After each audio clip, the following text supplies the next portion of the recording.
Hello, it's Rebecca here from Precious Pages Papercraft, and today I have a layout to share for SpiegelMom scraps. Now, before starting my layout today, I had a little bit of preparation work to do. I want to use these gorgeous Fab Foils. So this is the Gold Mylar foil and it's adhesive on one side. So I'm going to stick it to white cardstock. It's just a piece of A4. This stuff is 6 by 12 inches, so it fits perfectly. Oh, that's a bit unflattering, sorry. It's very mirrored, as you can see. It's 6 by 12 inches, so I've just stuck it to some A4 white card and trimmed around it, and I'm popping it on my cutting mat. I'm taping it down because this is an old-ish mat, and then I'm running it through my silhouette machine and I'm cutting a cut file from it. So it's a floral cut file from Pear Tree Cut Files. I think it was called Build a Flower, and I've cut several of those and I just love how they have come out. And they're going to work perfectly with the two mixes I've chosen for today. So I've got Shine On, and I've picked out Gold Stardust as well. Now this layout is an idea I have had in my head for a while and wanted to do. And it was the Shine On sequin mix that really kind of gave me the kick up the butt to do it, because it was just absolutely perfect for what I needed. So this I've got here on my background, I've got black cardstock, and I've cut myself a stencil just from white cardstock on my silhouette, just something I knocked together myself. And I'm using an embossing dabber here and trying to create a kind of diagonal design on my page. And I'm adding a gold embossing powder to that. I'm just going to shake the excess off there. If you're not familiar with heat embossing, it's absolutely fantastic. It's one of my favourite techniques to do on my mixed media pages. So you need some form of embossing embossing liquid, either a dabber or a pen, or you can get ink stamps. You put that on your background or whatever it is you're using, pour some embossing powder over, and then you heat it with your heat gun and it melts and sets really sparkly and pretty. Well, this one does because it's glittery. I just absolutely love the effect it gives. And as you can see, I've gone for a diagonal design there. And I've kind of made the edges a bit rough. I didn't want them to end perfectly straight, and I absolutely love how it turned out. It turned out better than I had expected it would. So really chuffed with that. And then I'm going to stick with the diagonal design there, as you saw, with my photo in the middle, and add those florals. So this is a Inklings by Shimmers. It's Minor 49er. It's a gold paint. I wanted to add some splatters to my background, but as I'd kind of expected, it wasn't quite the gold I was looking for. So instead I've reached for my trusty gold metallic acrylic paint and just watered that down a bit on some acetate. And I'm going to town adding loads and loads of splatters on the background. And I absolutely love how that looks with that heat embossing as well, just absolutely fab. And if you kind of hadn't already guessed, I'm only going to be using gold on this layout. Everything is gold and sparkly, so I've got the gold embossing powder, the gold splatters, I've got the gold Fab Foil that I've put on the cut file there, and then I've got the two gold sequin mixes, and I'm going to bring in as much gold as I can. So I printed my photo in black and white because I just thought it just pops a lot better, and just the colour I don't think would have had the same effect on this layout. So I've gone for black and white, and I'm just mounting it on some white cardstock just to give it a tiny bit of separation from the page. I've only gone for a really thin border of the white, just to give it that separation more than anything. And I was going to add a second layer of glittered gold cardstock, but it was totally the wrong shade of gold and it just wasn't going to work. So I scrapped that idea, and I've reached for these gold frames I've got some in two different sizes. I'm just going to layer a couple underneath my photo there, and then just build my clusters diagonally around that.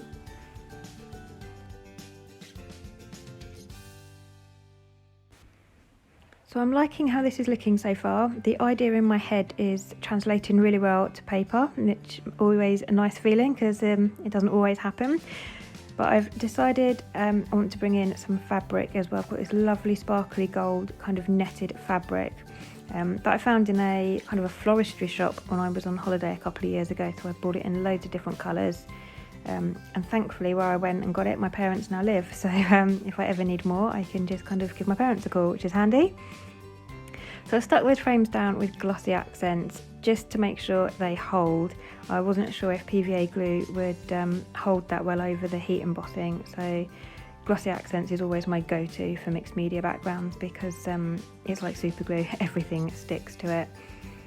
So I'm adding that gold fabric, kind of lacy netted fabric, either side of my photo, and I've added it underneath the frames just so that you can still see the frames.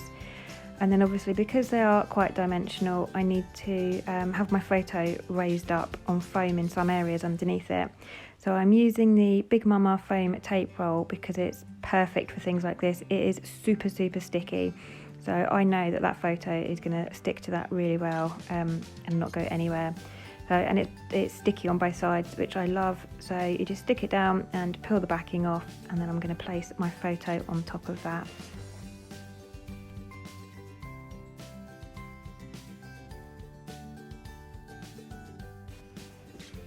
But before I do that, I think, yeah, I'm going to add a layer of black cardstock as well, just because there's nothing else white on this background. And because I've mounted my photo on the white cardstock, it was looking a bit too obvious. So I felt like I needed the black just to kind of distract you from that white, really.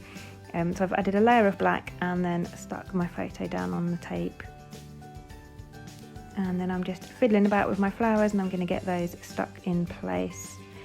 If you haven't ever bought or used these Fab Foils, I really recommend them. They are so easy to use, and like you saw at the beginning, they go through a silhouette machine really easily.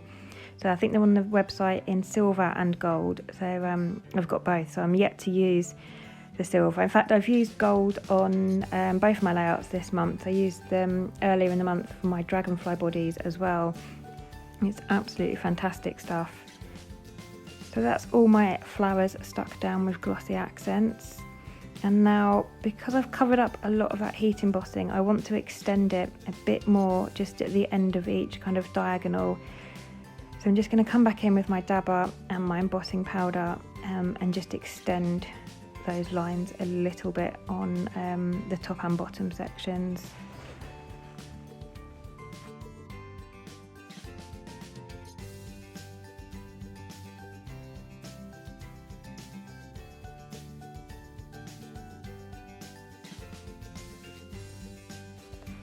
So as far as background work goes, that's me done. I'm not going to add any more mixed media or anything to my background. So now I can get back to embellishing my layout. So I've got this wood piece here that says happy. I'm going to use that as my title. At the moment it's kind of raw wood, so I need to jazz it up a bit with a bit more bling. So this is an embossing pen I'm using this time rather than a dabber. It just allows me to be a bit more controlled and accurate. So I'm just literally colouring over the wood veneer, and I'm going to do exactly the same technique, pour the powder over and then melt it and set it with my heat gun. And I'm going to do the same thing with some little leaves. I've skipped through that, you've seen me do it already, so I'm not here to bore you. So I've done that off camera, and I've done 4 of these little leaves as well. And I'm going to stick them either side of my photo. I've also got a gold glittered flare I'm using. I'm going to add some gold thread behind it. Now, normally for my gold thread, I always reach for my We Are Memory Keepers Stitch Happy gold thread because I love it, and it just, everything about it is just fantastic. It goes into tangles and clusters really, really well and holds its shape, but it was the wrong shade of gold for this layout. So instead I've had to use the Gutermann one I've got, which is more of a metallic kind of bright gold, but it doesn't cluster as well. So it takes me a while just faffing about with it, adding some tape around it to make sure it kind of holds its circular shape. And then I just tuck that behind my photo. So I've done one underneath my flare on the left. I'm going to balance that out with another one over on the right. And then I'm going to add those heat embossed leaves kind of sticking out underneath it.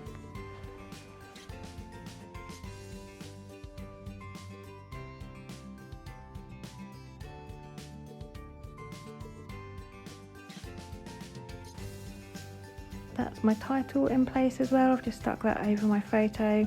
Now I've decided I just want to extend those florals a little bit more, so I'm adding a couple more raised up on foam pads just to bring in a bit more dimension, and then a couple more of the kind of open flowers just to extend those lines to the top and bottom a bit more.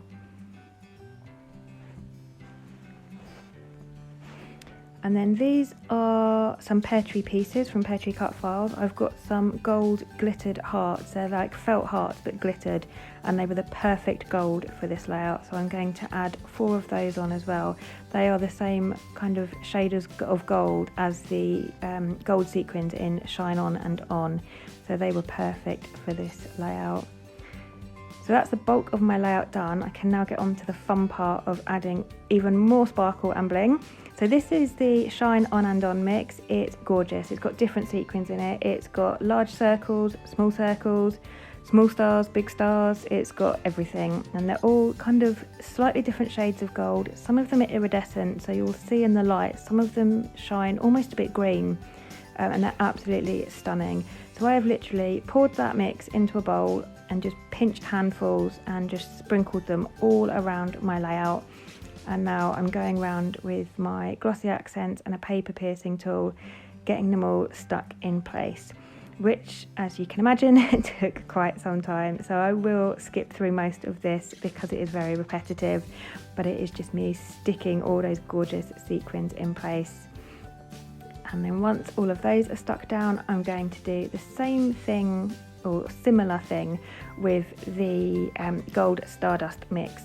So rather than sprinkle those, because they are quite small, I'm sticking them sort of individually. So with my glossy accents, I've just put loads of dots of the glue, and I'm just working in sections because I wasn't sure how quick I would be at doing this. And then just picking up one sequin at a time with a paper piercing tool and just popping them down on the dots of adhesive that I've put down. And again, I do that all the way around the layout. And you can kind of see here that iridescence I was talking about on the Shine On and On. You can see it's kind of gold and blue sparkling, and you'll see it here. And it's just absolutely stunning. It's one of my favourite mixes. Absolutely beautiful. I'm so pleased with how this layout turned out. I've had the idea in my head for ages, and this mix, like I said, was just what inspired me to get it done onto paper, and I'm so pleased with how it came out. So that is obviously me done. I will leave you with some close-ups. Please do remember that code Rebecca15 will get you 15% off of your order over at the SpiegelMom Scraps store. I'll leave a link below to the 2 sequin mixes I've used today, and also to our Spread the Sparkle Facebook group. So thank you very much for joining me, and I shall see you next time.